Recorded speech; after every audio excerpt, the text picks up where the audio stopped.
বলুন মুসলিমের ঘরে খানা খাওয়াটা কি জায়েজ হইব? আমরা কথা কই না দি, আমরা এটা বিশ্বাস করি নি। হিন্দুর ঘরে খাওয়ান যাব হতা কনা দি। আপনার এলাকাতে হিন্দু আসেনি বেশি না কম? বেশি। তাহলে আমরা হিন্দুর আর ঘর আমরা খাই না? তোমার যখন বোঝা যায় এলাকার মানুষ অত ফিস গল, হিন্দুর বাড়িতে গিয়া মুসলমান খায় এটা কইতে লজ্জা লাগে, কিন্তু খায় যে লজ্জা লাগে না। আমার গ্রামও হিন্দু আছে, আমার গ্রামও হিন্দু আছে। তো এরার একটা পূজা একদিন চলতা যার, আমি গাড়ি লিয়ে প্রোগ্রামও যাই, দেখি এরার পূজাটার মধ্যে এটার মধ্যে বড় বলো কতগুলা ফল লইছে, আরো কিতা কিতি লইছে, লইয়া কি জানে এরা দেব দেবীর নাম কই উড়ায় আমারে। তো মারলে পরে এটি মাটিত পরে এটা টুকাই টুকাই এরা পকড়ে পরে তুই এক বাড়ির থেকে আরেক বাড়ির যায়। তখন যখন সামনে তো দেখি তো মুসলমান ফিরে দিতে আমরা ফুলাবান মুসলমান ফুলাবান হিন্দু বাড়িতে দিয়ে বাড়িছে এটার পকট বড়া। তা আমি আবার এরা ডাকতে গাইতেছি কিতা এখানে কিতা চলতেছে, হয় আমরা পূজা চলতেছে। তেরা কিতা কয় আমরা পূজার তো আপনার মুসলমানরা বেশি থাকে, আমরা ফুলাবান 5-6 জন, বাকি সব হইলে আপনারা। কত বড় নির্লজ্জ বেহায়া, আমার সব শরম লাগছে না উঞ্চি বলে। আমার আপনারা লোক বেশি, আমরা লোক বেশি নাই দি সব হাসা কথা মুসলমানের ফুলাফান আমার সামনে তো যাইতেছি অনিটাতে সে আরেকবারে যাব একটা ব্যাগ লয়ে লিছে, মানে এটা বইরা লইব বাড়ি এ নিয়তি করে লিছে। কত নির্লজ্জ আর বেহায়া হইলে মুসলমান নাম দিয়া হিন্দুর বাড়িতে তুই খানা খাস, কিন্তু কোন হিন্দু আমার বাড়িতে ঈদের সময় গরুর গোশত খায় না। হিন্দু মানুষের ইজ্জত আছে, এরা আমার বাড়িতে আয় না। বিনা দাওয়াতে কোনোদিন হিন্দু দেখবেন আপনার ঘরে খাইতে হইতো না, কিন্তু নির্লজ্জ বেহায়ার জাতি মুসলমান হিন্দুর বাড়িতে খাইবার লেগে বসে থাকে। তোদের লজ্জা শরম আর কবে হবে? একটারে টু জেড ওদের নেতার থেকে নিয়ে হাতি নেতার থেকে বড় নেতা সব হিন্দু গেছিত। ওই দুর্গা পূজাইলে দেখবেন হে মুসলমানের সাউইয়া সরস্বতী কি দুর্গা পূজার শুভেচ্ছা জানায়, আবার লেখা দেয় ধর্ম যার যার উৎসব সবার।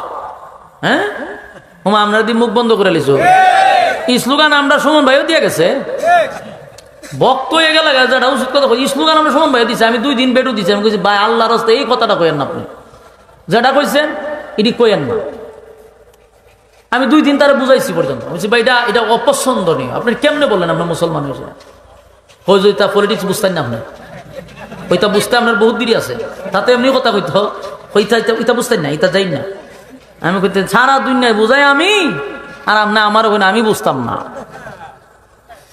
তো এই সমস্ত লেখা লিখে দিত ধর্ম যার যার উৎসব সবার, দুর্গা পূজার শুভেচ্ছা মুসলমানের সাউইয়া লিখে দেয়নি কোনো হিন্দু বেড়া যে কুরবানি ঈদের শুভেচ্ছা ঈদুল ফিতর শুভেচ্ছা লেখেনি।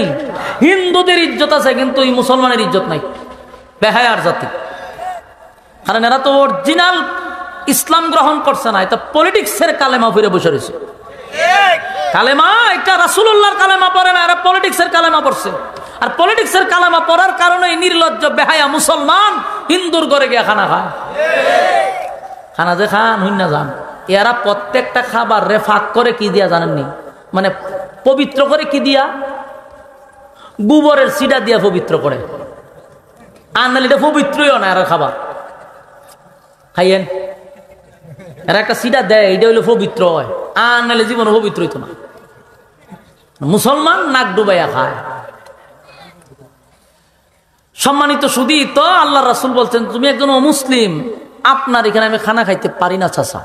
মাজালিসুল কোরআন মাজালিসুল্লাহ, কোরআন হাদিসের মজলিস এটা আল্লাহর স্বয়ং আল্লাহর মজলিস। এবং রাসূল আরবি সাল্লাল্লাহু আলাইহি সাল্লাম বলেন নাযালাত আলাইহিমুস সাকিনা, আপনারা এখানে যারা বসছেন ঠিক এই জায়গাটা যতক্ষণ বসা থাকবেন উপর থেকে সাকিনা রহমত নাজিল হবে। এই সাকিনা রহমত কি প্যান্ডেলের ভিতরে না বাইরে?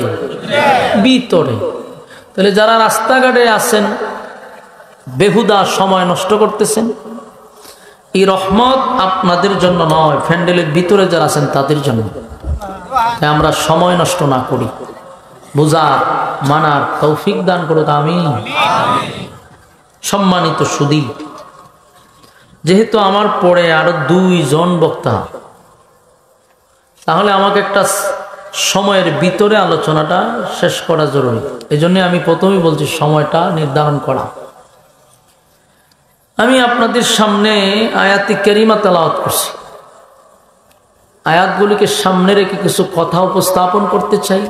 রব্বে কারিম যেন বলনেওয়ালাকে, শুনলেওয়ালাকে শ্রবণ করার, বলনেওয়ালাকে বলার তৌফিক দান করে। আমিন।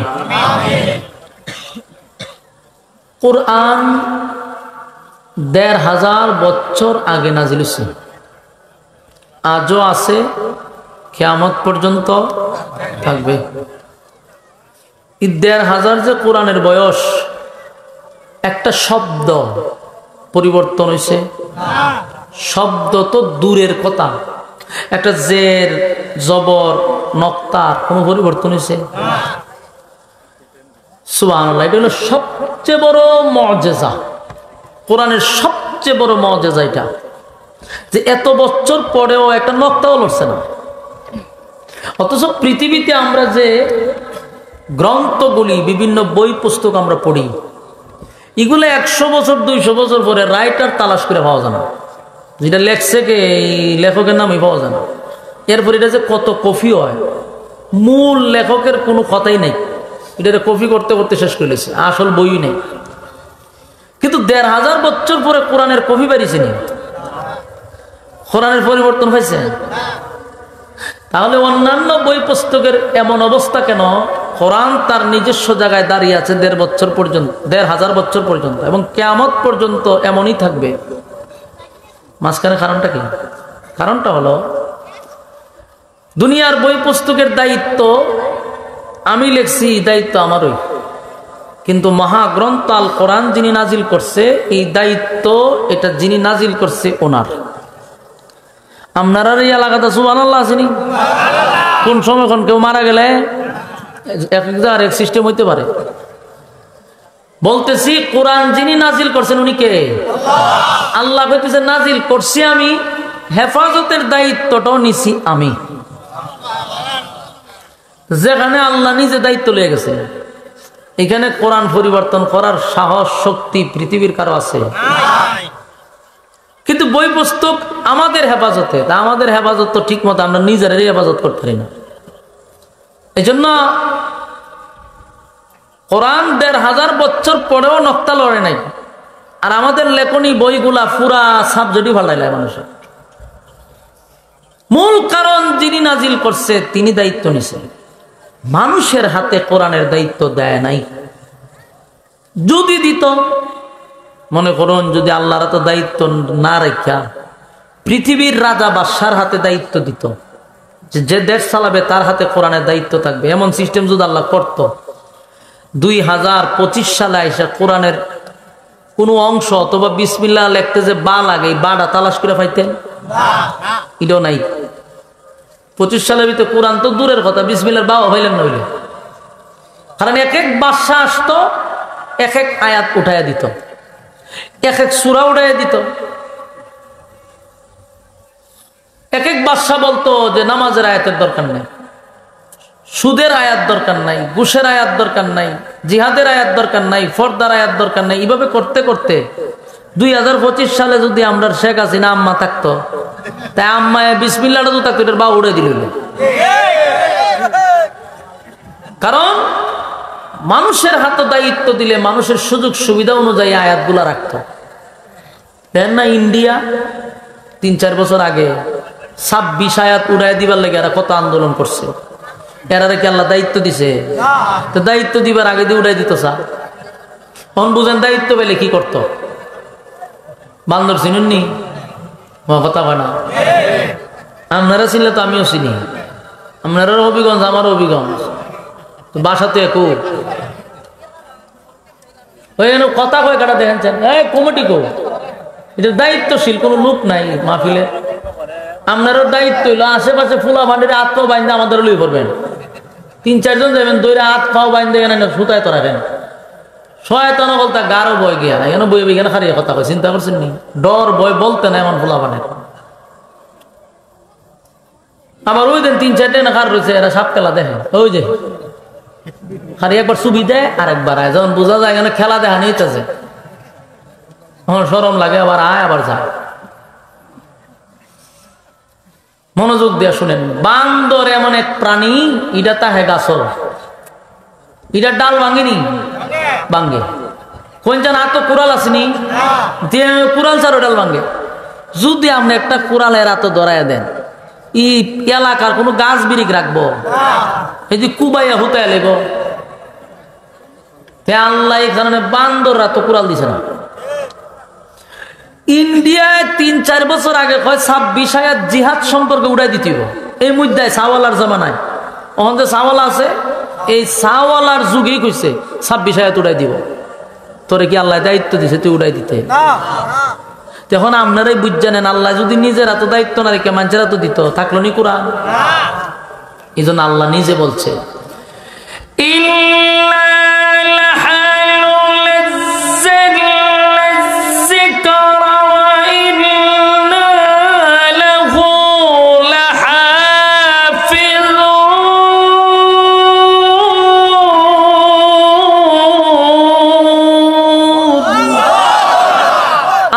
নাজিল করছি আমি, তার হেফাজতের দায়িত্ব আমি নিছি। সুবহানাল্লাহ। নাজিলও করছে, হেফাজতের দায়িত্ব নিছে। গেল একটা। ২ নম্বর হইল, পৃথিবীতে আপনি যত বই পুস্তক পড়ছেন, বই পুস্তক পড়ে আমরা যখন শেষে যাই, একটা পৃষ্ঠা আছে, এটা লেখক এর একটা শেষে একটা কথা থাকে, এতটুকু বড় জায়গা লইয়া লিখে দেয়, গ্রন্থটির মধ্যে কোনো ভুল ভ্রান্তি থাকলে আমাকে জানিয়ে দিবেন, পরবর্তীতে এটা আমি সংশোধন করব। আর এখন দেখছি নাম্বারও দিয়ে দেন, যোগাযোগ করবার লেগে। ভুল ধরে দিতে পারলে বাটার ফোন দিবেন যে ও এটা ভুল। তাহলে এই যে লেখক স্পষ্ট নাম্বার দিয়ে দিছে, তার মানে তার ভুল হইতে পারে, এটা সে স্বীকার করছে। তার মানে লেখক কি? দুর্বল। দুনিয়ার সমস্ত বই পুস্তকের লেখক কি? সে স্বীকার করে লেছে আমার ভুল হইতে। পৃথিবীতে শুধু একটা গ্রন্থ আছে যেই লেখক তার হেডলাইনে লেখছে ১৫০০ বছর আগে যে ভুল নাই। থাকলে সুবহানাল্লাহ কইতে পারেন? ভুল সুবহান। ১৫০০ বছর আগে কইছে ভুল নাই। পৃথিবীর কত বুদ্ধিজীবী ফচ্ছে গেছে না, পারছেনি ভুল তত্ত্ব? কিয়ামত পর্যন্ত আরো সময় আছে, পারবনি? ভুল নাই, আল্লাহ নিজে কইছে।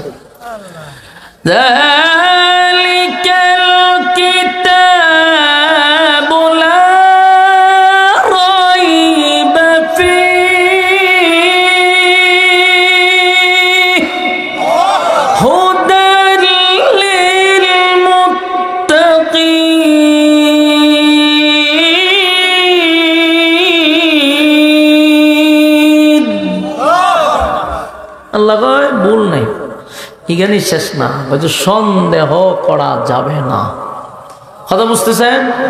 ভুলও নাই, সন্দেহ নেই। সেই কোরআন থেকে আপনারা কথা শোনার জন্য আপনারা নরমাল বিছানাতে বসছেন, আপনারা সমস্ত ব্যস্ততাকে পিছনে রাখছেন, ব্যবসা বাণিজ্য বাদ দিয়া, কাজ কাম বাদ দিয়ে এখানে বসে রয়েছেন। আমাকেও আপনাদের সামনে বসাইছে কিছু কথা শোনানোর জন্য, আপনারাও বসছেন। কথা যদি মনোযোগ দেন তাহলে বলনেওয়ালারও কথা বলার আগ্রহ বাড়ে। তখন আমি কথা কইতে দিই, ওখানে হারিয়ে দেন ৩-৪ জনে কথা কয়, তে ফ্যান্ডেলি গান্ধা কথা কয়, তে কথার মনোযোগ থাকবো আমার কেমনে? এই ফ্যান্ডেলের পিছনে কথা কয় কাটা, তো এইগুলা মনোযোগ জায়গা আমার এমনি, আমি কথা কই দিকে তো জায়গা এমনি। এটা আমার জায়গা বললে আপনিও বুঝতেন। কথার মাঝখান থেকে কেউ কথা বলে এত বিরক্ত, এটা মারাত্মক। দৌড়াই দেন, ৩-৪ জন দৌড়াই দেন। নেতাগিরি মাহফিল করাইছে তো এরা, তোমার এখানে কথা কম লাগে কেরে? পিছে বইয়ে বইয়ে কুটুর কুটুর করতেছে, কিন্তু আওয়াজ হইতেছে স্পষ্ট। মনোযোগ দিয়ে আল্লাহর হস্তে। কোরআন নাজিল হয়েছে ৩ কারণের ভিতরে, হয় কোনো ঘটনারে কেন্দ্র কইরা, আর না হয় কোনো প্রশ্নের জবাবে, আর না হয় কোনো ঘটনাকে কেন্দ্র করে প্রশ্নের জবাবে, অথবা কোনো সমস্যার সমাধানে। এই ৩ কারণের বাইরে তার নাজিল হয়েছে না। আমি যে আয়াতটি কারিমা তেলাওয়াত করছি, এই আয়াতগুলিও একটা ঘটনারে কেন্দ্র করে আল্লাহ নাজিল করছেন। তাহলে ঘটনা পর্যন্ত আমাদের যেতে হবে। শোনার ধৈর্য আছে তো ইনশাআল্লাহ? ঘটনাটা মনোযোগ দিয়ে শুনুন। রাসূল আরবি সাল্লাল্লাহু আলাইহি ওয়াসাল্লাম যখন নবুয়ত পাইছেন, তখন যে অবস্থাটা ছিল মক্কা, এই যুগটাকে বলা হইতো জাহিলিয়তের যুগ, অন্ধকারের যুগ, বর্বরের যুগ। কেন বলা হইতো? এমন কোন গুনাহ নাই যেটা এরা করছে না, এমন আকাম নাই যেটা এরা করে না। তো এই মানুষগুলা এত খারাপ ছিল, কিন্তু যতই খারাপ এদের মধ্যে একটা গুণ আসিন বালা। খারাপের মধ্যে কি আছিল? গুণ আসিন বালা। এরা দুষ্ট লোক, খারাপ লোক, কিন্তু এদের মধ্যে গুণ ছিল ভালো। একটা গুণ ভালো আসেনি, রইল এরা মানুষকে খাওয়াইতো, খাওয়ানোর গুণটা আসিল। মেহমানদারি করানোর গুণ আসিল। মেহমানদারি করানো এটা বালা নেই, নবীদের সুন্নাহ এবং আল্লাহর কাছে পছন্দনীয় একটা কাজ।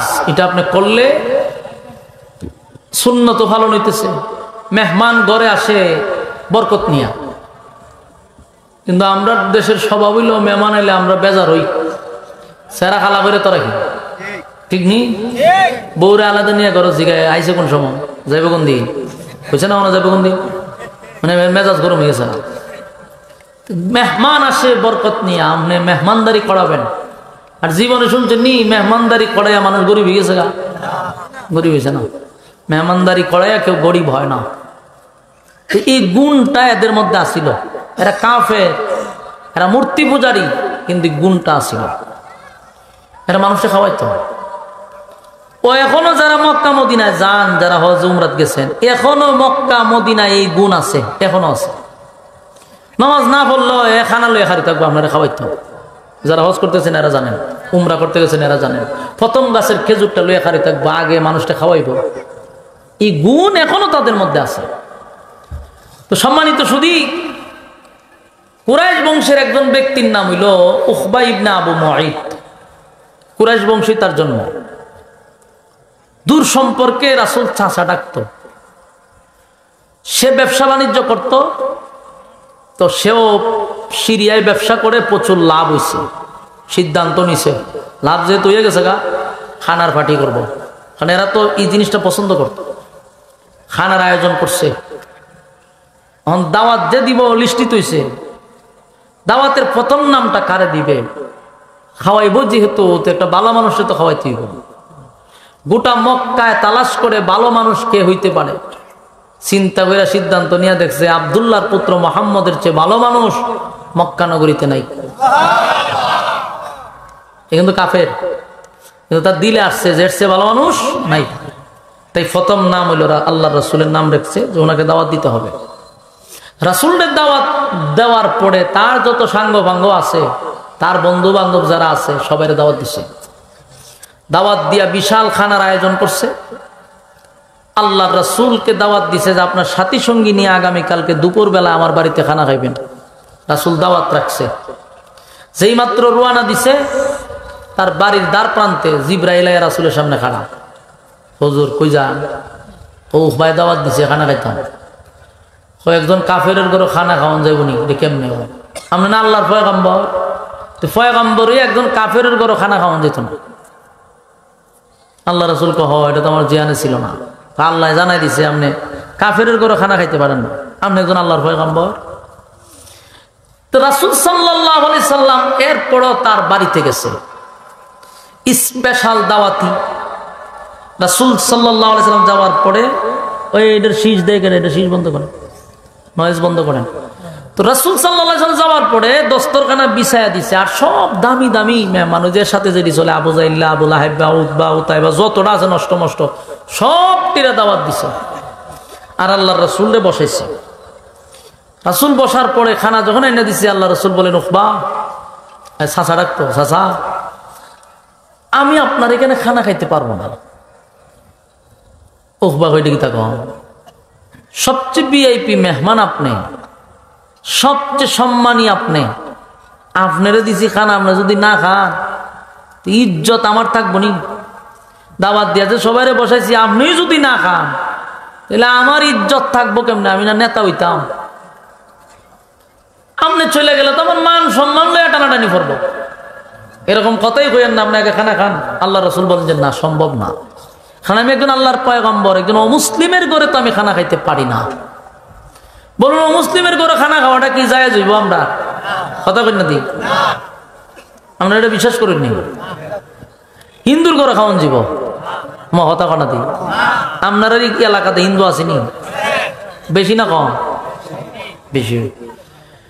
তাহলে আমরা হিন্দুর আর ঘর আমরা খাই না? তোমায় যখন বোঝা যায় এলাকার মানুষ অত ফিস গল, হিন্দুর বাড়িত গিয়া মুসলমান খায়, এটা কইতে লজ্জা লাগে, কিন্তু খায় যে লজ্জা লাগে না। আমার গ্রামও হিন্দু আছে, আমার গ্রামও হিন্দু আছে। তো এরার একটা পূজা একদিন চলতা যার, আমি গাড়ি লিয়ে প্রোগ্রামও যাই, দেখি এরার পূজাটার মধ্যে এটার মধ্যে বড় বলো কতগুলা ফল লইছে, আরো কিতা কিতি লইছে, লইয়া কি জানে এর দেব দেবীর নাম কই উড়ায় আমারে। মারলে পরে এটি মাটিত পরে এটি টুকাই টুকাই আর পকড়ে পরে তুই এক বাড়ির থেকে আরেক বাড়ির যায়। তখন যখন সামনে তো দেখি তো মুসলমান ফিরে দিতে আমরা ফুলাবান মুসলমান ফুলাবান হিন্দু বাড়িতে দিয়ে বাড়ি যায়, এটার পকট বড়া। তা আমি আবার এরা ডাকতেছি গাইতেছি, কিতা এখানে কিতা চলতেছে? হয় আমরা পূজা চলতেছে। তেরা কিতা হয় আমরা পূজার তো আপনার মুসলমানরা বেশি থাকে, আমরা ফুলাবান 5-6 জন, বাকি সব হইলো আপনারা। কত বড় নির্লজ্জ বেহায়া! আমার সব শরম লাগছে না উঞ্চি বলে। আমার আপনারা লোক বেশি, আমরা লোক বেশি নাই। সব হাসা কথা মুসলমানের ফুলাফান আমার সামনে তো যাইতেছি, অনিটাতে সে আরেকবারে যাব, একটা ব্যাগ লয়ে লিছে, মানে এটা বইরা লইব বাড়ি, এ নিয়তি করে লিছে। কত নির্লজ্জ আর বেহায়া হইলে মুসলমান নাম দিয়া হিন্দুর বাড়িতে তুই খানা খাস, কিন্তু কোন হিন্দু আমার বাড়িতে ঈদের সময় গরুর গোশত খায় না। হিন্দু মানুষের ইজ্জত আছে, আর আমার বাড়িতে আয় না। বিনা দাওয়াতে কোনোদিন হিন্দু দেখবেন আপনার ঘরে খাইতে হইতো না, কিন্তু নির্লজ্জ বেহায়ার জাতি মুসলমান হিন্দুর বাড়িতে খাইবার লেগে বসে থাকে। তোদের লজ্জা শরম আর কবে হবে? একবারে এ টু জেড ওদের নেতার থেকে নিয়ে হাতি নেতার থেকে বড় নেতা সব হিন্দু গেছিত। ওই দুর্গা পূজা এলে দেখবেন হে মুসলমানের সাউইয়া সরস্বতী কি দুর্গা পূজার শুভেচ্ছা জানায়, আবার লিখা দেয় ধর্ম যার যার উৎসব সবার। হ্যাঁ আমরা দি মুখ বন্ধ করে লিছু, স্লোগান আমরা সুমন ভাইও দিয়ে গেছে, বক্ত হয়ে গেল যেটা উচিত কথা। স্লোগান আমরা সুমন ভাইও দিছে, আমি 2 দিন বেটু দিছি। আমি কইছি ভাই আল্লাহর রাস্তায় এই কথাটা কইেন না, আপনি যেটা কইছেন এটি কইেন না। আমি 2 দিন তারা বুঝাইছি পর্যন্ত, বলছি ভাই এটা অপছন্দনীয়। আপনি কেমনে বললেন আপনার মুসলমান হয়েছে? হইতা পলিটিক্স বুঝতেন না আপনি, ওইটা বুঝতে আপনার বহুত দেরি আছে, তাতে এমনি কথা কইতো ওইটা বুঝতেন না, এটা যাই না। আমি কইতে সারা দুনিয়ায় বুঝাই আমি, আর আপনি আমার ওখানে আমি বুঝতাম না। তো এই সমস্ত লেখা লিখে দিত ধর্ম যার যার উৎসব সবার, দুর্গা পূজার শুভেচ্ছা মুসলমানের সাউইয়া লিখে দেয়নি কোনো হিন্দু বেড়া যে কুরবানি ঈদের শুভেচ্ছা, ঈদ উল ফিতর শুভেচ্ছা লেখেনি। হিন্দুদের ইজ্জত আছে, কিন্তু এই মুসলমানের ইজ্জত নাই। বেহায়ার জাতি, কারণ এরা তো অরিজিনাল ইসলাম গ্রহণ করছে না, এটা পলিটিক্সের কালেমা ফিরে বসে রয়েছে। কালেমা একটা রাসূলুল্লাহর কালেমা পড়ে না, এরা পলিটিক্সের কালেমা পড়ছে। আর পলিটিক্সের কালেমা পড়ার কারণে নির্লজ্জ বেহায়া মুসলমান হিন্দুর ঘরে গিয়া খানা খায়। খানা যে খান হইন না যান, এরা প্রত্যেকটা খাবার রেফাক করে কি দিয়া জানেননি? মানে পবিত্র করে কি দিয়া? গোবরের সিডা দিয়া পবিত্র করে। আর নাহলে এটা পবিত্রই না এরা খাবার খাইয়েন। এরা একটা সিডা দেয়, এটা হইলে পবিত্র হয়, আর নাহলে জীবনে পবিত্র হইতো না। মুসলমান নাক ডুবাইয়া খায়। সম্মানিত সুধী, তো আল্লাহ রাসূল বলছেন তুমি একজন অমুসলিম, আপনার এখানে আমি খানা খাইতে পারি না চাচা। উখবায় কয় যদি তুমি এমন সিদ্ধান্তই নাও, তাহলে আমার মরণ ছাড়া আর বিকল্প রাস্তা নাই। মান সম্মান নিয়ে এই কুরাইশ বংশে বাঁচার কোনো অধিকারও নেই আমার। কারণ তুমি যখন উঠে যাবে, আমার এখানে কেউ অসংখ্য লোক খানা খাবে না। কারণ মক্কার সবচেয়ে ভালো মানুষটা যদি আমার ঘরে না খায়, মুখ দেখা মুখে নেই। আর আরবের একটা সিস্টেম ছিল, কেউ যদি আপনার ঘরে খানা না খাইয়া যায়, তাহলে এটা শরম, মানুষ তারা তুতু দেয়, তাহলে এনে তাগিরি করবো কেমনে? এই লজ্জায়ার শরমে উখবা একবার নরম হয়ে গেছে গা, যে সিদ্ধান্ত তুমি নিতে পারো না বাতিজা, আমি তোমার দাওয়াত দিয়ে আনছি, সবচেয়ে ভালো মানুষ তুমি, কিন্তু রাসূলের বক্তব্য হইল আমি একজন অমুসলিমের ঘরে খানা খাইতে পারি না। আল্লাহ রাসূল কইতে আমি যাই, কিন্তু উকবা কই এটা কেমন সম্ভব? কোনোভাবেই এটা সম্ভব না, কোনোভাবেই সম্ভব না। কিন্তু উকবা রাসূলকে থামাইতেছে। রাসূল পরে কয় ঠিক আছে, আপনার যত ইজ্জতই যাইব, আপনি মুখ দেখাইতে পারতেন না, আপনি নেতা হইতে পারতেন না, তাহলে আমার একটা শর্ত আছে, খানা খাইতে পারি, শর্ত আছে। কি শর্ত? আপনি আমার সাথে কালেমা পড়তে হবে। রাসূল ডাইরেক্ট ঘোষণা দিয়ে দিছে, আপনি যদি আমার সাথে পড়েন লা ইলাহা ইল্লাল্লাহু মুহাম্মাদুর রাসূলুল্লাহ সাল্লাল্লাহু আলাইহি ওয়াসাল্লাম, রাসূল ঘোষণা দিছে কালেমা পড়বেন তো আমি খানা খাবো। আচ্ছা কোন চায়? উকবায় খানার আয়োজন করছেন, আর সাথে যেটি বইয়ে রয়েছে মক্কার সবচেয়ে বড় বড় শয়তানের আগের শয়তান রেজেডি লড়াই সবচেয়ে বেশি ইডি লয়ে বইছে। যদি কালেমা পড়েও মুসিবত, এখন এই মুহূর্তে কালেমা না পড়লেও মুসিবত। কালেমা না বললে রাসূল খাইতো না, আর কালেমা বললে নেতা হইতে পারতো না, মক্কার চাপ সহ্য করতে পারতো না। পড়ছিনি মুসিবত। এটারে আপনারা সোনার কাঠ, আপনার হবিগঞ্জের বাসায় হয় মাইনকার সিফাত পড়ছে, ঠিক নেই?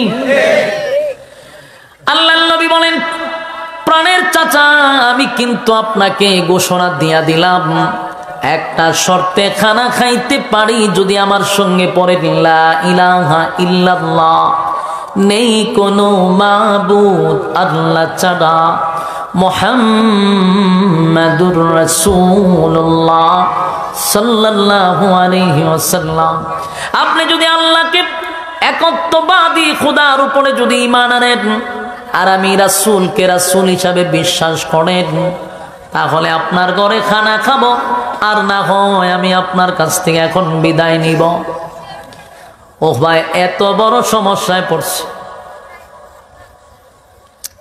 কথা কয় বইবার আর জায়গা নাই, হ্যাঁ? আর ফ্যান্ডেল তো এখনো বইছে, মিল্লা মিল্লা কথা কয়। আরে বাপরে বাপ, বাপরে বাপ, আমি কইছি কমিটির লোক কোনা নয়, এরা এগুলা টগল দিব চতুর্দিকে, ওই তিনটাই কেন বইবে কথা কয়, চিন্তা করছেন নি? মনোযোগ নষ্ট করে লাডিলন লাডিলন লাডিলে খালি ঘুরেন, সেনাবাহিনীর মতো টগল দিতেইব। কথাগুলি মনোযোগ দেন না, আপনারা বিরক্ত হইতেছ। আমি বুঝতে পারছি তো, কারণ আমার পরে যে বক্তা, আমার ওয়াজ আর মজা লাগবো কেমনে? এলে আমারও তেমন ওয়াজ করার আগ্রহ যাইতেছে, আমারও নাই আগ্রহ আইব কেন, কত বড় বামার ঢুকাই দেবো মানে। কারণ ফিসে যদি বড় কোনো জাহাজ থাকে, তাহলে ছোটো জাহাজ আর এই নদীতে চলতে গেলে এটা খালি ডেউয়া হয়, হিটার বাড়ির ছুটে। তো বড় বক্তা রয়েছে আমার পরে, তা আমার ওয়াজ হইতো কেমনে? আমারও তেমন আগ্রহ আইতেছে না আপনার এই তাল বাহানা দীক্ষা। ওয়াজটা করি তেমন সিল্লি মার বালার কথা কইছে, সার্টিফিকেট দিবার লেগে কইছি না তো, সিল্লা সিলিটা বন্ধ করে দিন। আপনারা কথাটা বলি বিরক্ত লাগে, মনোযোগ দিন, মনোযোগ দিন। মনোযোগ দিলে আমার কথা কইতে আগ্রহ বাড়ে, আর যদি কথা কয় মাঝখানে তো মনোযোগ নষ্ট হয়ে যাবে, এটা অন্য কিছু না। আমি তো ওয়াজ করলো আছি, না করলো আছি, আমার ডাক দিলি পাওয়া যায়, ঠিক নেই? যুবক ভাইরা, আল্লাহর হাবিব তখন চাচারে একটা ঘোষণা দিল, উকবারে বলল আপনি কালেমাটা পড়েন, তাহলে আমি খানা খাবো। উকবায় সিদ্ধান্ত নিয়ে দেখলো, যদি কালেমা এই মুহূর্তে না পড়ি তাহলে মুহাম্মদ উঠে যাবে। মুহাম্মদ উঠে গেলে মান সম্মান দুলিশাত হয়ে যাবে, আমি চেহারা দেখাইতে পারবো না। মানুষ বলবে এত বড় মানুষ, এত ভালো মানুষটা তোর ঘরে খানা খায় নাই। এই মানুষের কাছে কি জবাব দিব? মান সম্মান বাঁচাইতে গিয়া উকবা বললেন, এ আব্দুল্লাহর পুত্র মুহাম্মদ, তুমি যাইতে পারবা না, আমার এখানে খানা খাইতেই হবে। প্রয়োজনে আমি তোমার কালেমা পড়ে ঈমান আনব। আল্লাহর নবীর কাছে উকবা কালেমা পড়ার জন্য রাজি হয়ে গেল গো। উকবারে আমার নবী কালেমা পড়ায়া দিল, লা ইলাহা ইল্লাল্লাহু মুহাম্মাদুর রাসূলুল্লাহ, কালেমা পড়ায় দিছে। যেই মাত্র কালেমা পড়ল, হাবিবে কিবরিয়া এতটা খুশি হইলেন, এতটা খুশি হইলেন, খুশিতে আনন্দে নবীজি খানা খাইছে। কারণ সাধারণ জনগণ নয় রে, উনি তো একজন সর্দার, মক্কা নগরীর একজন প্রভাবশালী, কুরাইশ বংশের প্রভাবশালী একজন ব্যক্তি। এই লোকটা কালেমা পড়ার মানে হলো ইসলামের অনেক শক্তি বেড়ে যাওয়া। তাই হাবিবি কিবরিয়া দিনের স্বার্থে বড় খুশি, আনন্দের সহিত সাহাবীদেরকে লইয়া খানা খাইল। খানা খাওয়ার পরে পেট ভরে নবীজি সাহাবায়ে কিরামদেরকে লইয়া খানা খাওয়ার পরে হাসি খুশির মাধ্যমে বিদায় নিয়ে তার বাড়ির থেকে চলে গেছে। কিছুক্ষণ পরে নবী যাওয়ার পরে ওই উপস্থিত মেহমানদের মধ্যে কিছু লোক দাঁড়ায়া গেছে। দাঁড়ায়া বলে, ওহবা, দাওয়াত দিয়া আনলি আমাদেরকে খাওয়ানোর জন্য, খানার কথা বইলা আনলি, খানা খাইতে আসলাম, আইসা দেখি খানা খাওয়াইতে আনস নাই, কালেমা পড়বি এই জন্য আমাদেরকে আনছস। তুই যদি কালেমা পড়বি আমাদেরকে জানাইতি, এমনটা কেন করলি রে? খানার কথা বইলা আজকে প্রকাশ্যে তুই কালেমাটা পড়লি। এই কথা শোনার পরে উপস্থিত মেহমানরা রাগান্বিত হইয়া দাঁড়ায়া গেছে। এদের মধ্যে বড় বড় দুষ্ট লোকের মধ্যে এক নাম্বার দুষ্ট লোক ছিল উবাই ইবনে খালফ, ওই বেলালের মনিব, যে বেলালরে মারতে মারতে লাল করত, বেলালরে কালো বেলালরে পিটাইতে পিটাইতে লাল করত। শুধু অপরাধ একটাই, কালেমা গ্রহণ করার কারণে এত নির্যাতন করছে উবাই ইবনে খালফ। আর এটা ছিল উকবার একেবারে ঘনিষ্ঠ বন্ধু, এমন বন্ধু, কলিজার বন্ধু। এই বন্ধু যখন রাগান্বিত হইয়া বলল, উকবা, তুই কালেমা পড়বি তো আমাদেরকে জানাইতি, ব্যবসা করস আমার সঙ্গে, যত কিছু করস সব তো তোর ব্যবসা বাণিজ্য আমার সঙ্গে, ওটা বসা চলাফেরা সব আমার সঙ্গে। দুস্থ রে, দুর্নীতি করলে দুর্নীতির একটা বাঘ তোর বাড়িতে আমি খামো পৌঁছায়া দিই। দুস্থ, গাঞ্জা যদি খাই, গাঞ্জার আড্ডায় তোরে নিয়া খাই। বোতলও যদি খাই, বন্ধু তোরে সারা খাই না, বোতল তোরে লইয়া খাই। নারীবাজি ফাঁকিবাজি যত বাজি আছে সব তোরে লইয়া করি। আর তুই কালেমাটা পড়লি তো আমারে জানাইলি না, নিজে নিজে সিদ্ধান্ত নিয়ে এমন কাম করলি, বন্ধু মহলের মধ্যে একটা কষ্ট দিলি। সবাই রাগান্বিত হইয়া বলে, উকবা শোন, বাপ দাদার ধর্মের মধ্যে চনকালি মারছস, আমাদের কলিজায় আঘাত দিলি, এই আঘাত বরদাস্ত করার মতো না, এমনটা কেন করলি? দাওয়াত দিয়ে আনলি তো আনলি, আবার কালেমাটা পইরা আমাদেরকে শোনায়া দিলি। উকবা এমন মুসিবতে পড়ছে, সব বন্ধুরা একত্রিত হইয়া উকবারে বয়কট করছে। কয়, এমন বন্ধু আমাদের দরকার নাই, আজকে বন্ধু মহল থেকে তোরে বয়কট করলাম। দিছে বয়কট কইরা, বন্ধুরা বয়কট করছে। অপরাধ কি? কথা হয় না, কালেমা পড়ার অপরাধে বন্ধুরা তারে বয়কট করছে। খুব মনোযোগ দিয়ে শুনেন, বিশেষ করে ইয়ং জেনারেশন যারা আছেন, ইয়ং যারা আছেন, ওয়াজ কিন্তু তাদের জন্য। কিন্তু যাদের জন্য ওয়াজ করি তারা রাস্তাঘাটে আড্ডা মারে, মুরব্বীরা আয়সা সামনে বয়ার হুলামান শক্তি ওই দিন রাস্তার দিকে দিয়ে ঘুরায়। ঘুরাইতে ঘুরাইতে এমন অভ্যাস হয়েছে, ওয়াজ মাহফিলও বুঝে না, এদিনও ঘুরাইবার সময় পায়। হ্যাঁ, ওয়াজ শুনবার সময় নাই, তোর কপাল তো টাটা পড়ছে কেমনে? তোর সারাটা বছরই তুই ঘুরাইলে, আড্ডাও মারলে, মোবাইলও টিপলে, 10-15 মিনিট 1 ঘন্টা মাহফিলে বইতো তোর মন চায় না। তোর কপাল কি পরিমাণ ফুটছে, তোর কপালও কি পরিমাণ টাটা পড়ছে। আমার যুবক ভাইরা, কথাগুলি দিলের কান লাগায় শুনেন। বিশেষ করে কেন বললাম যুবকদেরকে শোনা দরকার, কারণ এই জগৎটারে ধ্বংস করছে শুধুমাত্র কেবলমাত্র বন্ধু। বন্ধু সমাজ ধ্বংস করে দিচ্ছে। আজকে যত খারাপ কাজ হচ্ছে কোনো না কোনো বন্ধুর সাথে জড়িত, যত নেশাগ্রস্ত হচ্ছে সব বন্ধু কারণে জড়িত। কথা কই না দি? বন্ধু যদি খারাপ হয় তাহলে দুনিয়াও ধ্বংস, পরকালও ধ্বংস। কথা কই না দি? আপনারা কি আমার কথায় বিরক্ত হইতেছেন? নিজের জেলা তো এই জন্য একটু কুদায় খাদায় কইতেছি, আপনারা না ভোলা মান্ডিরে কইতেছি না, আপনারা মনে হচ্ছে না আপনারা কুদাইতেছি, ইন্না লিল্লাহ এই কথা ভাববেন না। আমার শুরু যে ডিডিরে কুদাইতেছি, এবার নিজের জেলা থেকে কেন ভাবনা গিয়া কি কুদাইতে পারো নি জাগা বুঝছা, কারণ ওয়াজতে এরা ওনা দরকার, কিন্তু এটা এগুলো গুড়া, এই গুড়া না দেখলে তো মাথাটা নষ্ট জায়গা কেড়ে ঘুরাইতে তো।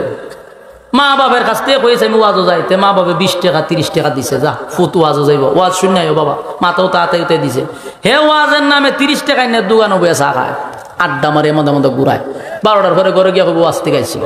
চিন্তা করছি নি কেমন বাটপাইটা করছে। আমার কথাগুলি দিলের কান লাগায় শুনেন। বন্ধুর কারণে সমাজ ধ্বংস। এই উখবা বন্ধুত্ব করছে কেমন জাহেলের সাথে, যে জাহেল হযরত বেলাল রে এত মার মারছে রে, এত মার মারছে, অপরাধ একটাই, কেন কালেমা পড়ছে। তাই সে রাগান্বিত হইয়া কয়, দোস্ত তুই দাওয়াত দিয়া আইনা কালেমা পড়ছ, আজকে দিয়ে তোর সাথে ব্যবসা বাণিজ্য সম্পর্ক উঠা বসা চলাফেরা সব বাদ, চলাফেরা সব বাদ। সবাই যখন এরা বয়কট করে জাগা হে পড়ছে মহা মুসিবত, তে চলুম কেমনে, তে ব্যবসা করুম কেমনে, তে রাজনীতি করুম কেমনে, তে নেতৃত্ব দিমু কেমনে।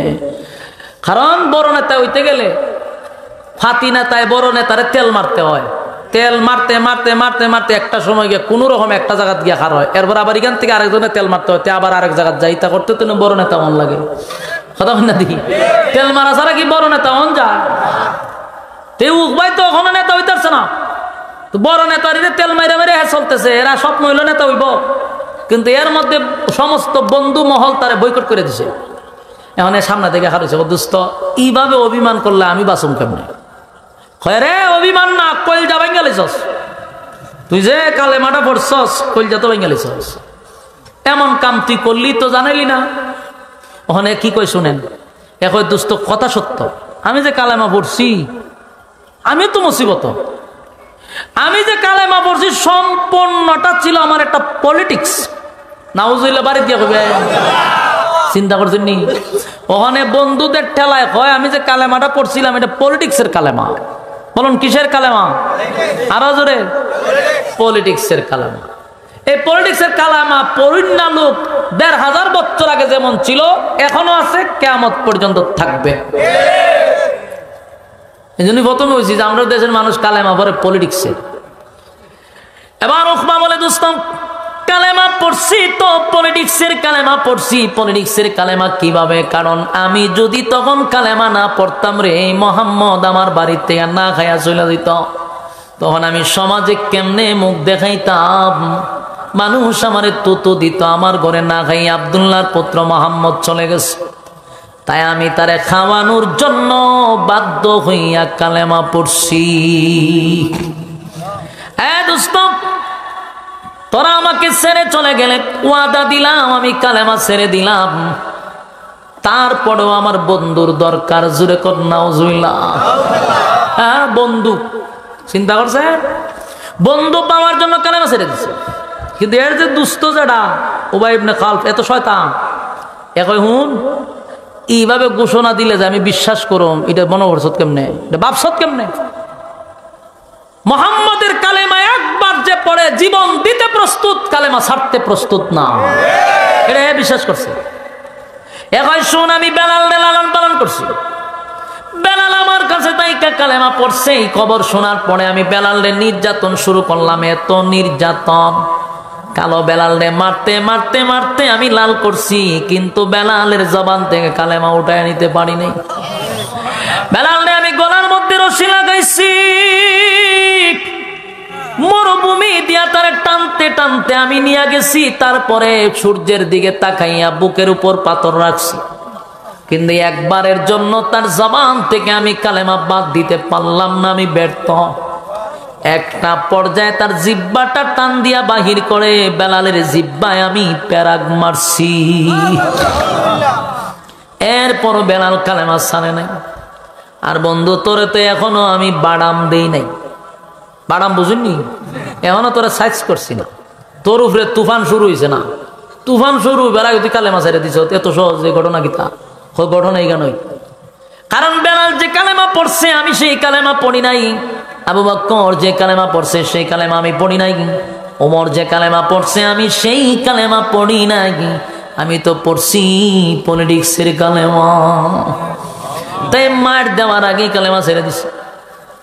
সব বন্ধুরা রাজি হয়ে গেছে, বাদ দে যাও, এবার হইছে কালেমা যদি ছেড়ে দিছে তাতে আমরা লোক অসুবিধা নাই।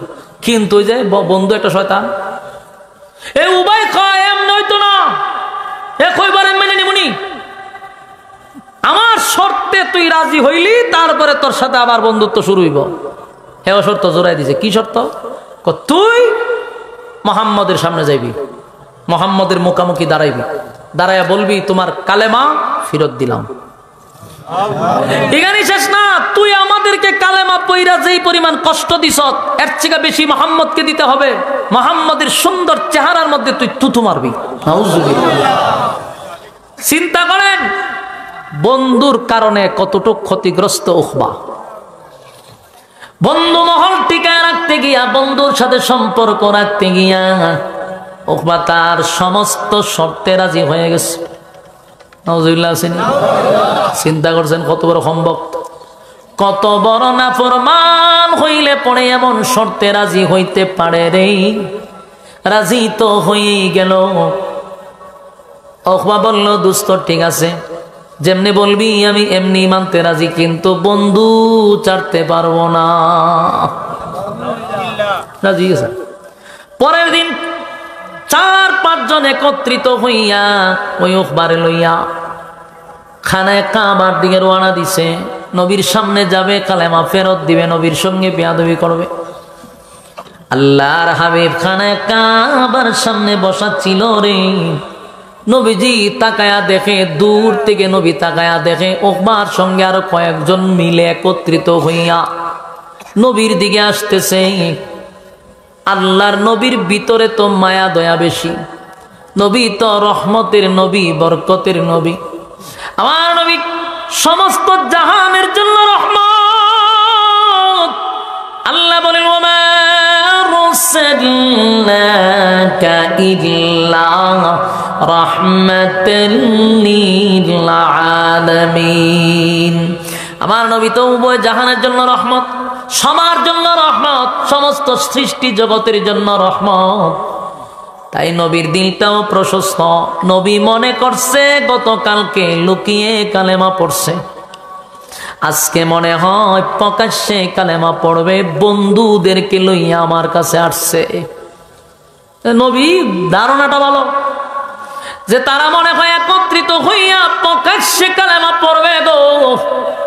গতকালকে লুকিয়ে লুকিয়ে কালেমা পড়ছে, আজকে মনে হয় প্রকাশ্যে কালেমা পড়বে।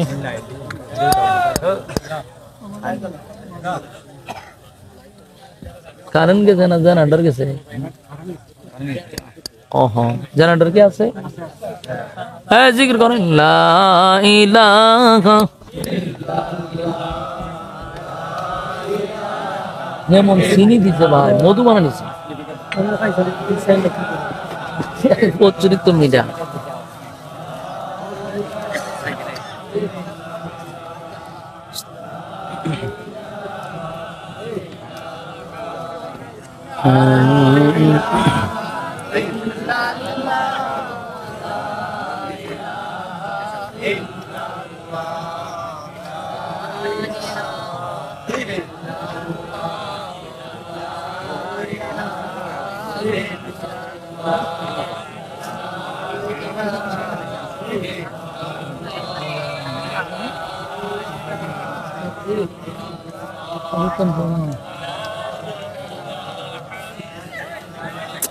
এত সময় লাগে না।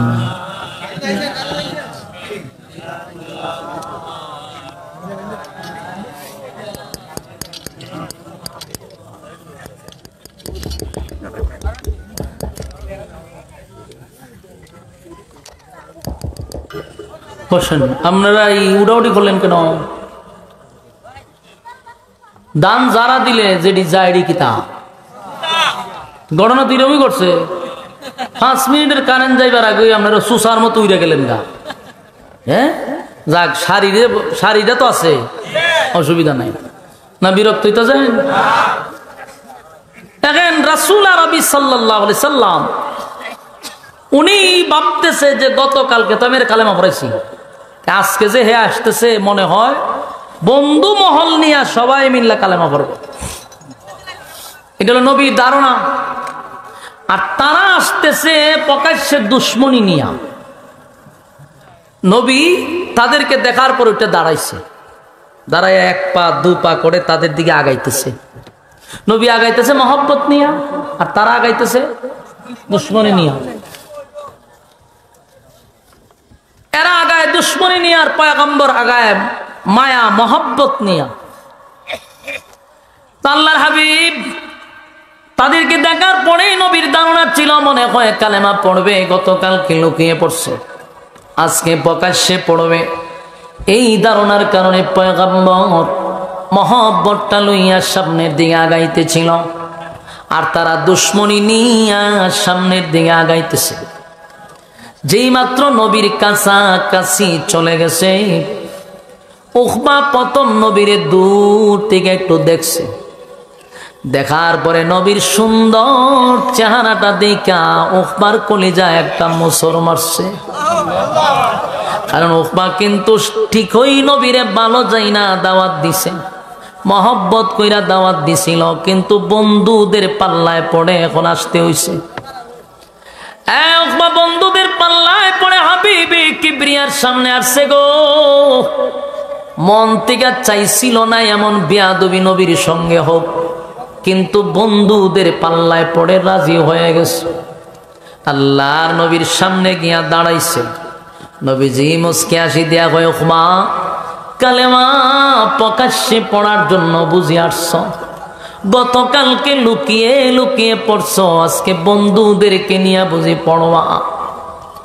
কিন্তু এর মধ্যে উকবা বলে, এ আব্দুল্লাহর পুত্র মুহাম্মদ, কালেমা পড়ার জন্য আমি আসি নাই, আমি কালেমা ফেরত দেওয়ার জন্য আসছি। তোমার কালেমা আমি মুসিবতে পইরা পড়ছি। এমন কথা যখন বলছে, আল্লাহর পয়গম্বর তার চেহারার দিকে তাকাইয়া অবাক দৃষ্টিতে নবী তাকায় আছে। কিন্তু এই যে বন্ধুদের কারণে উকবারে ডেকাইতেছে, এরপরের কাম কর। উকবা তার মুখ থেকে নবীর চেহারা মুবারকে তুতু মারছে।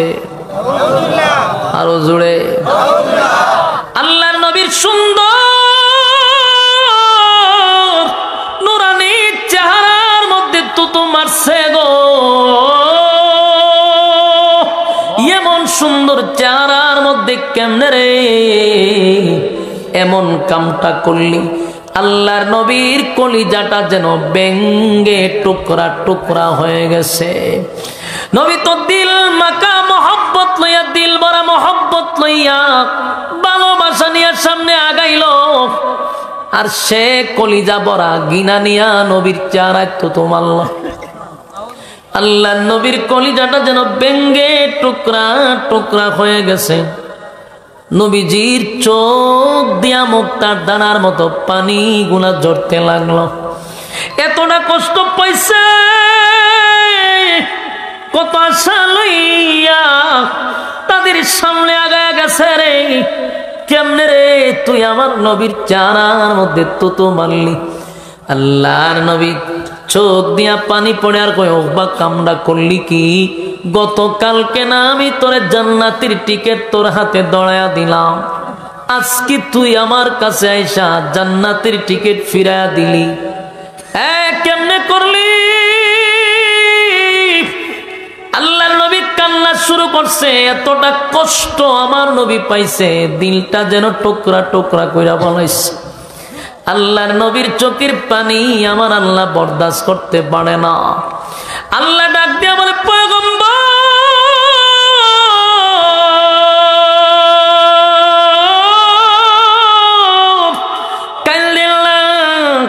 আপনার কান্না বরদাস্ত করতে পারি না, আপনি কানবেন, আমি আল্লাহ সহ্য করতে পারি না।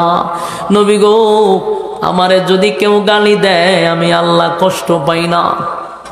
কোন বান্দা বান্দি যদি আমারে সকাল বেলা গালি দেয়, বিকাল বেলা আমি বন্দার জন্য খাবার রেডি রাখি। আমি গজব দিয়া মারি না, আমি তারে গজব দেই না। আমার বন্দা আমারে গালি দেয় রে, আমি আমার বন্দারে মারি না, গজব দেই না। কিন্তু আমার বন্দারা যদি আমার বন্ধুরে গালি দেয়, আমি আল্লাহ যে বরদাস্ত করতে পারি না, সহ্য করতে পারি না।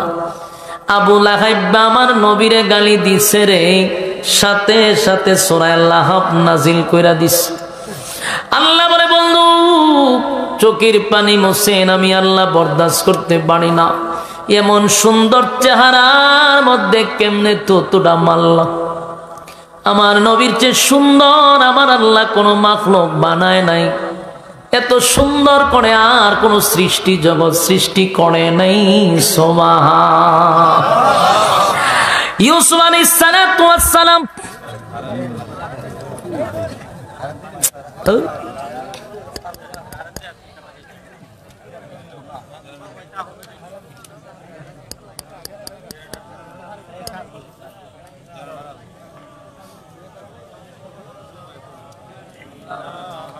জেনারেটরটা কেন আনছে? জেনারেটরটা এটা একবারও চালু করে না সে।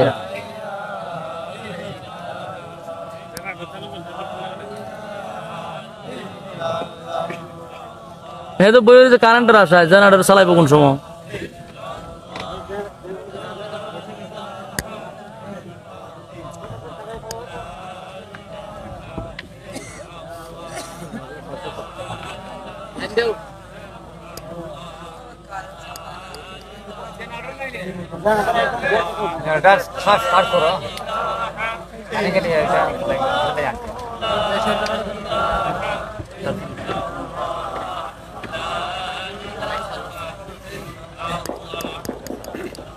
لا إله إلا الله لا إله إلا الله لا إله إلا الله جڑے لا إله إلا الله لا إله إلا الله لا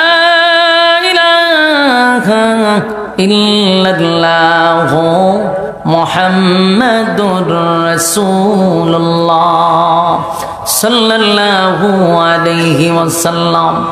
যুবক ভাইরা, ইউসুফ আলাইহিস সালাতু ওয়াস সালামকে আমার আল্লাহ সুন্দর করে বানাইছে। আমরা জানি পৃথিবীর অর্ধেক সুন্দর ইউসুফ নবীর আল্লাহ দিছে।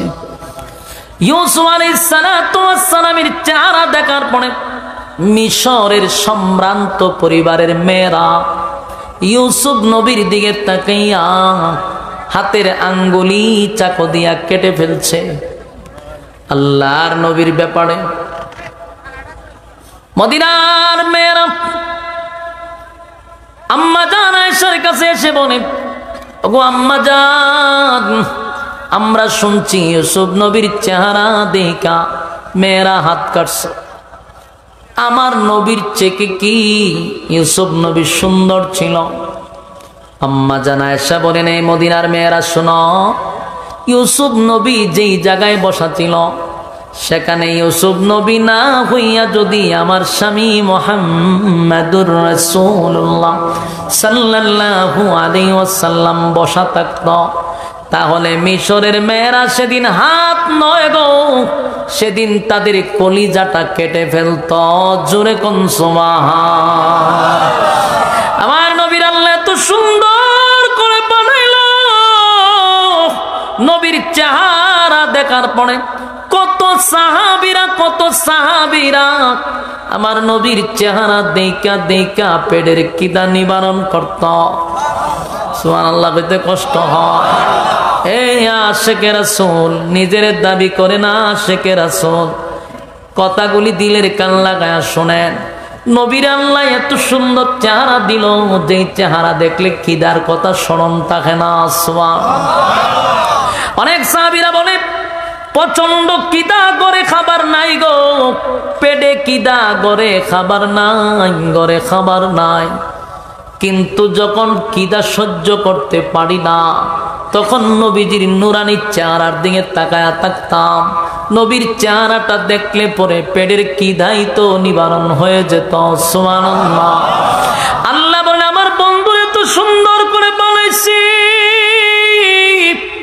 বন্ধুরে কাছে দেখার জন্য, বন্ধুরে বানাইয়া আবার মন মতো দেখার জন্য, কাছে বসাইয়া কথা বলার জন্য, 7 আসমান টপকাইয়া বন্ধুরে ইনভাইট করে আমি আরশে আজিমে আনছি। জুরে কোন সুবহান। বন্ধুরে 7 আসমান টপকাইয়া সিদরাতুল মুনতাহা টপকাইয়া আরশে আজিমের পাশে বসাইয়া বন্ধুর সঙ্গে আমি কথা বলছি। বন্ধুরে মন মতো আমি আল্লাহ দেখি।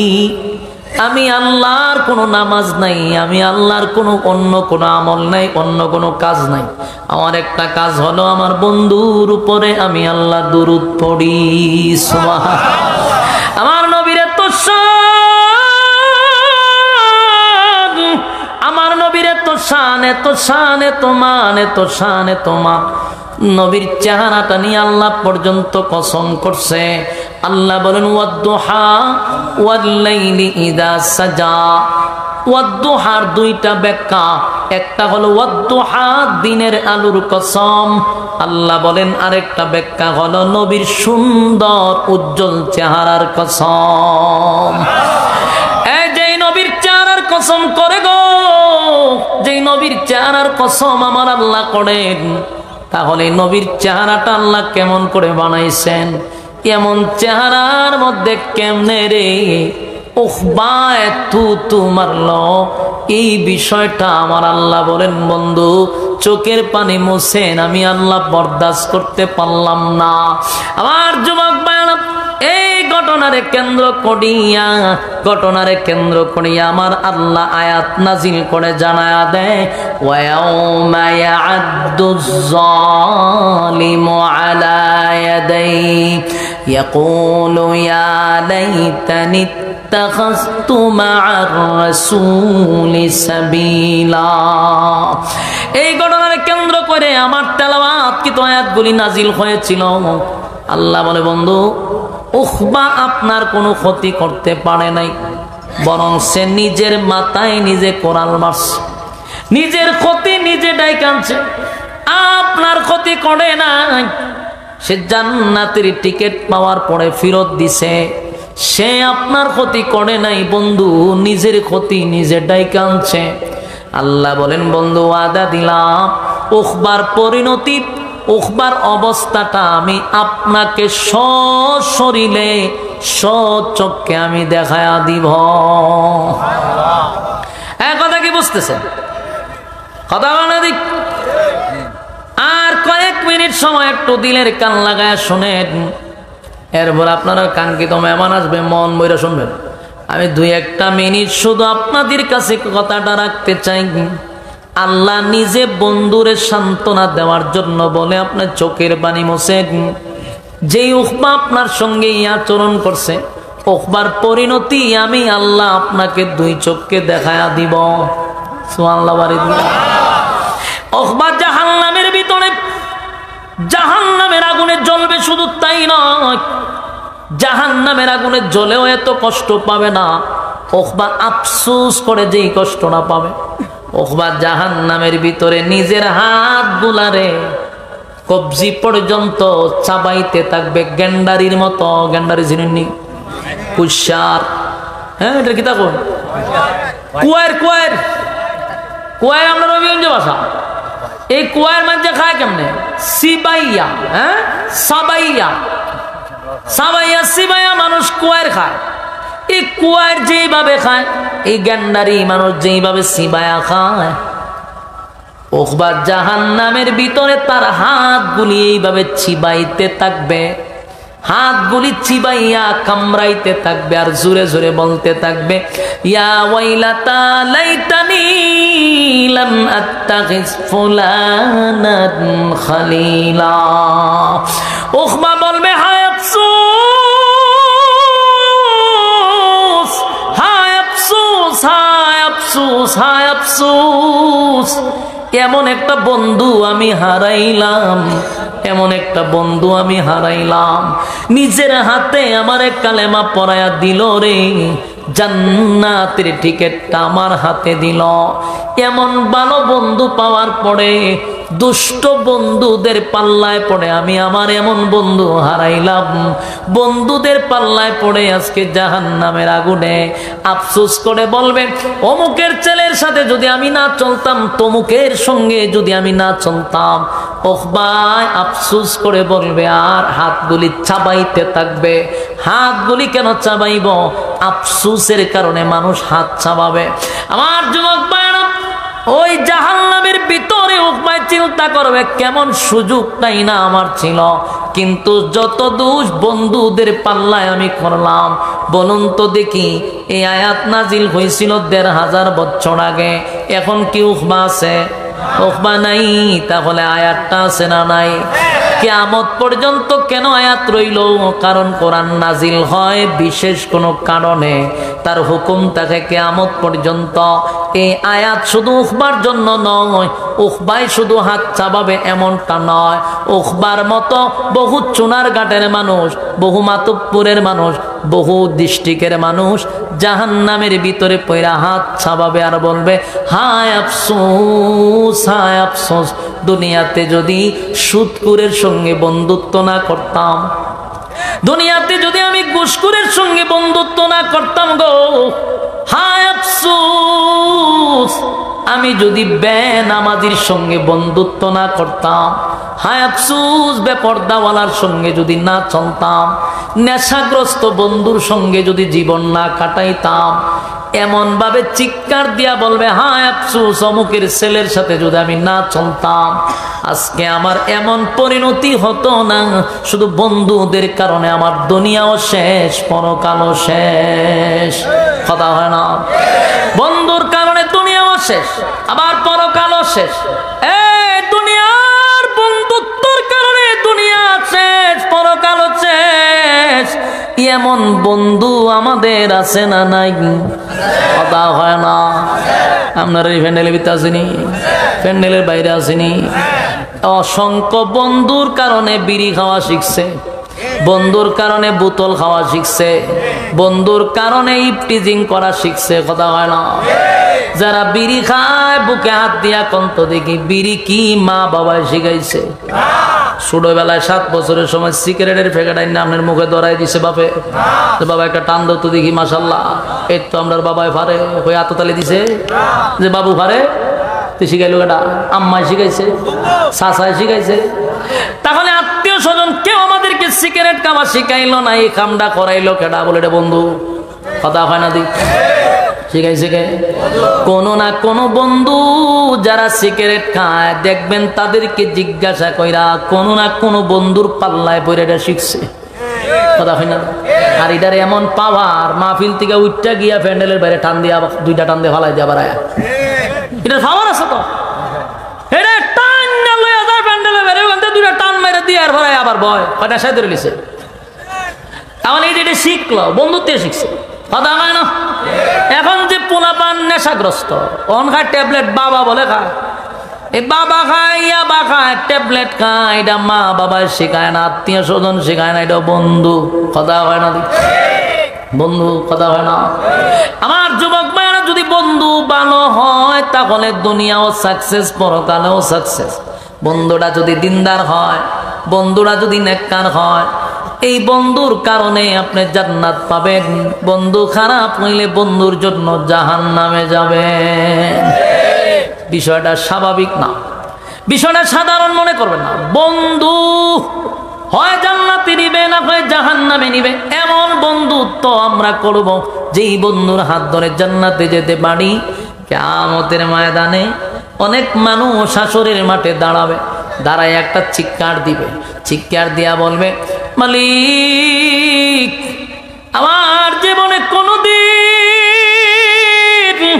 আমি সুদ খাই নাই গো, আমার জীবনে আমি ঘুষ খাই নাই, আমি জেনা করি নাই, কিন্তু আমার পাশে বেনামাজি দাঁড়ায় আছে, আমার পাশে সুদখোর দাঁড়ায় আছে।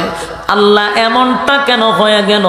আল্লাহ কয় বান্দা আমিও জানি সুদ খাস নাই ঘুষ খাস নাই, কিন্তু এই সুদকুর আর ঘুষখোর তোর কলিজার বন্ধু ছিল। সুদকুর ছাড়া দুনিয়ায় চলতে পারছত না, তাই যার সাথে যার মহব্বত তার সাথে তার কিয়ামত।